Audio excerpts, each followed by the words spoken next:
La resonancia magnética cardíaca es una técnica tomográfica con alta resolución espacial y temporal que obtiene imágenes sin utilizar radiación a través de aplicar un poderoso campo magnético y obtener este tipo de imágenes de altísima resolución temporoespacial.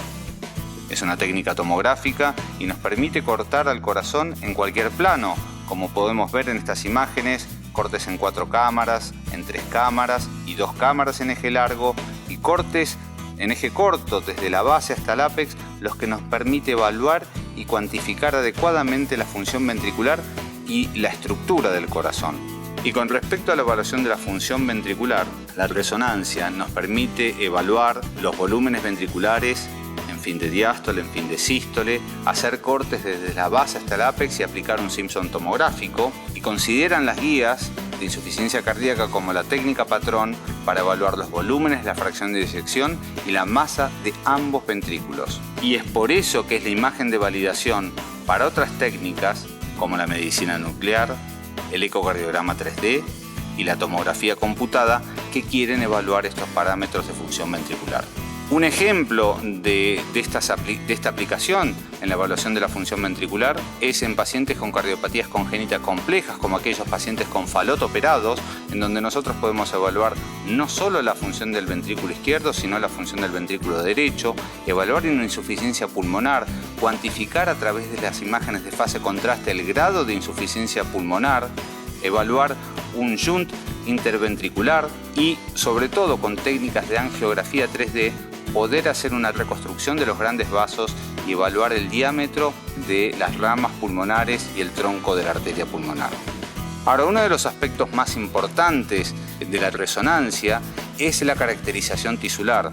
Es poder evaluar qué está pasando en el miocardio, y las técnicas de realce tardío nos permite cuantificar y evaluar la presencia de fibrosis y necrosis en el miocardio. Como ven, este paciente tiene un eje corto del ventrículo izquierdo, vemos una zona cinética y discinética donde se ve una zona de daño secundario a un infarto de miocardio, y en las imágenes del realce tardío vemos el miocardio sano con motilidad conservada negro y el miocardio con fibrosis y necrosis blanco brillante en estas técnicas del realce tardío. ¿Por qué se dan estas imágenes del realce tardío? Porque el gadolinio se distribuye en el intersticio y en el miocardio normal el intersticio es mínimo. Prácticamente el gadolinio entra y se va, mientras que en las zonas donde hay necrosis o fibrosis, el gadolinio es retenido y se produce una imagen blanco brillante por la gran concentración de gadolinio que ocurre a dicho nivel, en los niveles donde hay enfermedad, en los niveles donde hay fibrosis. Existe una serie de patrones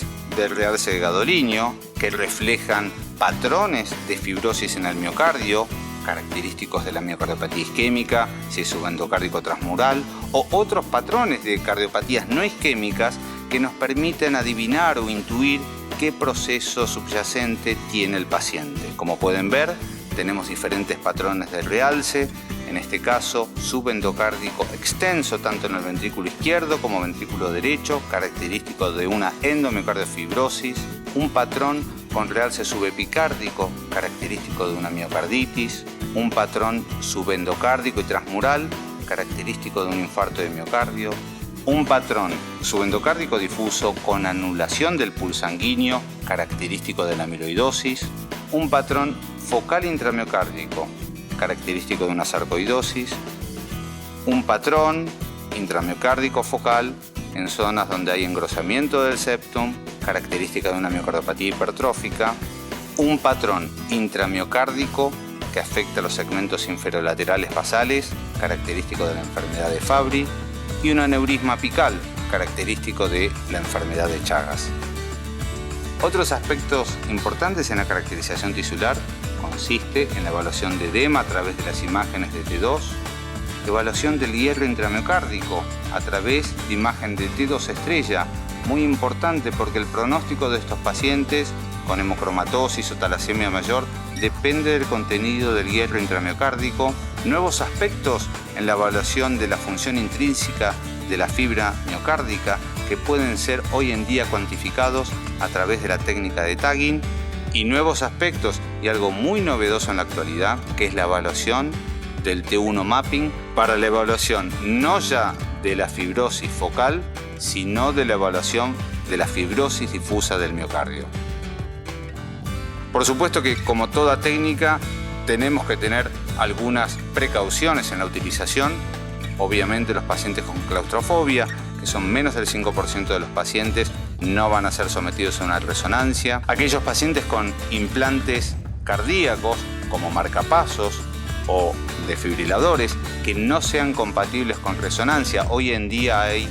marcapasos y cardiodesfibriladores compatibles para resonancia cardíaca, o pacientes que tengan un catéter Swan-Ganz, o pacientes con un clip metálico intracraneal, un resto metálico intraocular, o algunos anillos y algunas válvulas que no sean compatibles con la resonancia no podrán ser sometidos. Por eso les recomendamos siempre chequear en este sitio mrisafety.com la compatibilidad del implante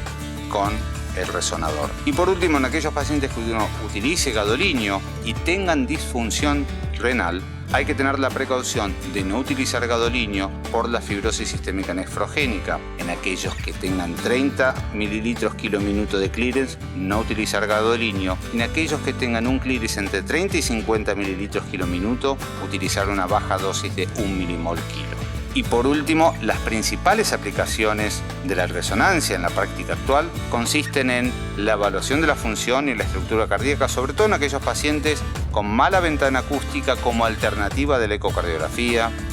la evaluación de pacientes con cardiopatías congénitas complejas, en donde la determinación de los volúmenes y la función ventricular derecha es importante para el pronóstico del paciente, ejemplo, faloto operados. Está recomendado cuando es necesario hacer una caracterización tisular para identificar la causa de miocardiopatía, por ejemplo, amiloidosis, sarcoidosis, enfermedad de Chagas, Fabry, hemocromatosis, displasias arritmogénicas o tumores cardíacos. Y por último, en aquellos pacientes con miocardiopatía dilatada, donde es importante distinguir el origen isquémico o no isquémico de la miocardiopatía y evaluar la viabilidad miocárdica.